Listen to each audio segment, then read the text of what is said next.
Thanks, Mbeje. Your top story at 9. Former South African Deputy Finance Minister Mcebisi Jonas is due to testify at the Commission of Inquiry into State Capture. Well, his Gupta allegations likely to be the focus of the questioning. He was once allegedly offered the position of Finance Minister by the Guptas. Jonas also alleges that Guptas offered him 600 million rand. Now, for the latest on the inquiry, we cross now live to our presidential correspondent, Mzwandile and Mbeje. Mzwai, thank you very much indeed for your time. All set for witness number 2 today. Well, it may be witness number 2, plain, but in essence, this is witness number 1, because the witness that gave evidence in the past few days, Mr. Willie Matebula, who is the acting Chief Procurement Officer at Treasury, was basically laying the foundation, talking about the processes of what happens insofar as procurement is concerned at Treasury. But today, as you have said, Blaine, so the man at the center of these allegations, Mr. Jonas, who basically said he was offered this position of Finance Minister. So we expect him to take the stand at 10. Remember, the commission, though, starts at 9:30, but there were issues that were outstanding that the legal team needed to attend to. So what will happen is that at 9:30, so they will have that opportunity for the first 30 minutes, and then we expect at 10, Blaine, the former Deputy Finance Minister, Mr. Jonas, to then take the stand. So how it will happen is that there will be evidence leaders who basically will be leading him in terms of the questions. I know that many people want to know whether there will be an opportunity to cross-examine, particularly by those he would implicate. So this is likely to happen, but the process of cross-examining those clients or those implicated will have to apply to the chairperson, and the chairperson in all likelihood will probably grant that opportunity, and then those allegations that he would have made, then they can be tested plain. In terms of this cross-examination, is it likely to happen much later? What is the approximate time frames? What we expect to happen is that if he takes the stand at 10, so it's probably going to go on until, let's say, at 1, depending on how the evidence leader and the kind of information that he has, so how much of that information will be available. And then from there, and then because there will be representatives from the clients who are likely to be implicated, so then we'll get the direction. Because I don't know whether the decision by the chairperson will be something that may be made immediately or for a later date.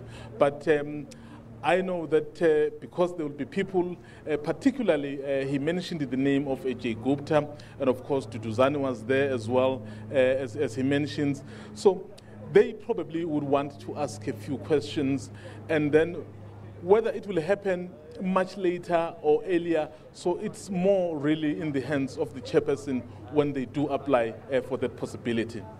So give us a bit of an update. On the first day, the Deputy Chief Justice mentioned some challenges they were facing. One of them was the security clearance. In terms of an update, in terms of your reporting, what have you heard in terms of, has this matter been sorted out now? What the chairperson of the commission said on the opening day was that he was a bit frustrated because the process really was getting hampered, or rather hindered, by the fact that all that he wanted to do was not being done. The issue of clearance for those people involved in the commission. But we have since understood, Blaine, that because he did write to the president, and the president has, through the minister, really said they will prioritize this issue. So insofar as people that need to be cleared are concerned, so they will be prioritized. So it means this process will then now be able to move with speed.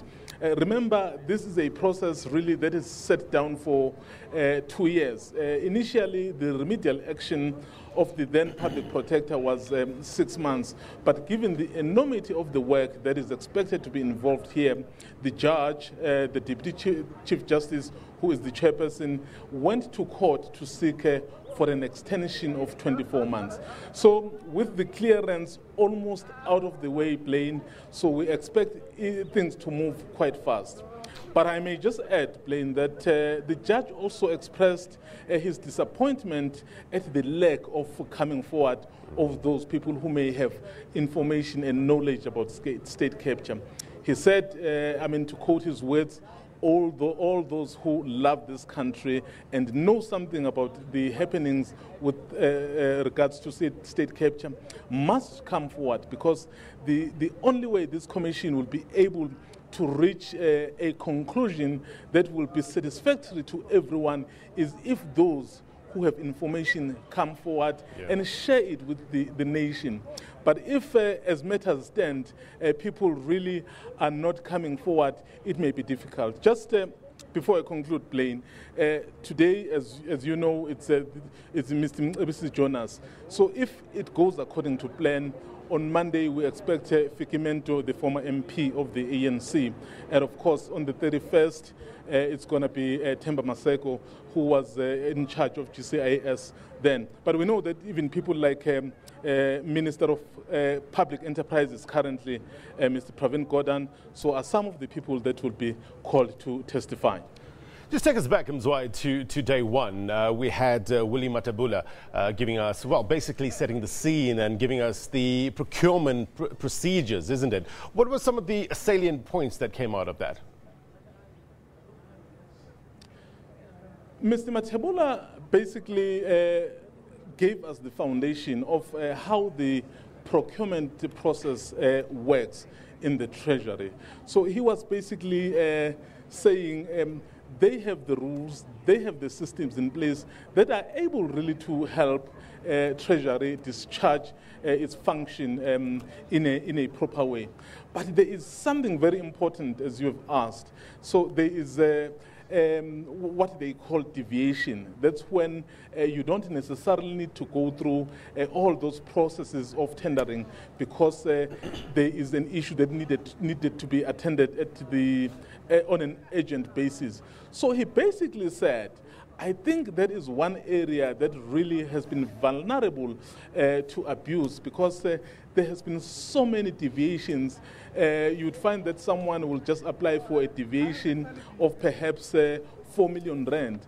But by the time it ends, they would have claimed 200 million rand. So you can see that some of the people really who've been using that system have been capitalizing on this kind of a situation. So he was basically saying, he proposes that going forward, there needs to be reforms insofar as that situation is concerned, because if it's not really reformed, people will continue. I mean, he was mentioning that even this year, there have been so many deviations.